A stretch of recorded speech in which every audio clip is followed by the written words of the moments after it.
윤석열 전 대통령의 재구속 여부를 판단할 법원의 영장 심사 일정이 이틀 뒤인 수요일로 잡혔습니다. 다만 특검은 신문이 있기도 전에 윤 전 대통령의 변호인단에서 영장 내용을 유출했다고 우려를 표했습니다. 현장에 법조팀 취재기자 나가 있습니다. 권준수 기자. 네, 내란 특검 사무실이 있는 서울고등검찰청입니다. 네, 법원의 구속 심사 일정이 나왔죠. 네, 법원이 이틀 뒤인 수요일 오후 2시 15분으로 신문 일정을 잡았습니다. 일반 피의자처럼 영장 전담 부장판사가 심사를 맡게 됐는데요. 윤 전 대통령 측은 YTN에 당연히 출석할 거라며 직접 소명하겠다는 의지를 밝혔습니다. 내란 특검도 언론 브리핑을 통해 법원으로부터 통지를 받았다고 밝혔습니다. 다만 심사가 있기도 전에 윤 전 대통령 변호인단에서 피의자 주민등록번호 같은 개인정보가 있는 영장 청구서를 언론에 유출했다며 중대한 범죄 행위라고 지적했는데요.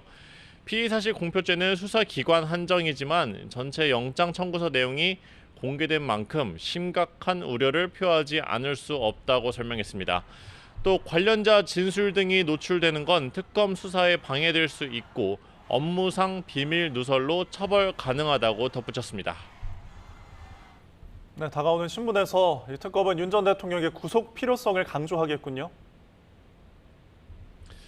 그렇습니다. 앞서 내란 특검은 어제 오후 5시쯤 윤 전 대통령에 대한 구속영장을 청구했습니다.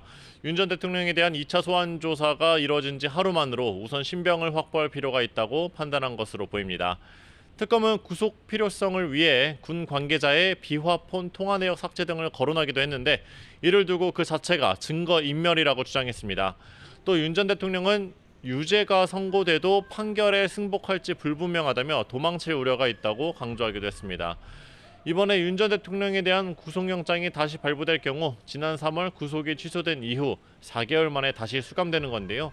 내란 특검은 윤 전 대통령이 영장 심사 이후에 결과가 나올 때까지 서울구치소 혹은 서울중앙지검 유치장소에서 대기할 예정이라고 설명했습니다. 네, 조금 전 오후 2시부터는 계엄 피의자 가운데 한 명인 노상원 전 정보사령관의 구속 신문도 열리고 있죠. 네, 노상원 전 국군정보사령관의 재구속 여부를 결정하기 위한 신문이 오늘 오후 2시부터 서울중앙지방법원에서 열리고 있습니다. 노 전 사령관의 1심 구속 기한은 모레까지인데요. 이틀밖에 남지 않았습니다. 노 전 사령관 측은 신문에 출석하면서 모든 혐의에 대해 부인한다고 밝혔습니다. 앞서 특검은 노 전 사령관이 부정선거 의혹을 수사할 요원을 선발하기 위해 민간인 신분으로 정보사의 정보를 받았다며 지난달 개인정보보호법 위반 혐의로 추가 기소했습니다. 앞서 김용현 전 국방부 장관의 경우 지난달 말 계엄 사태 주요 피의자 가운데 처음으로 1심 구속기간 만료를 앞두고 특검의 추가 기소로 다시 구속된 바 있습니다. 지금까지 내란 특검 사무실에서 YTN 권주수입니다.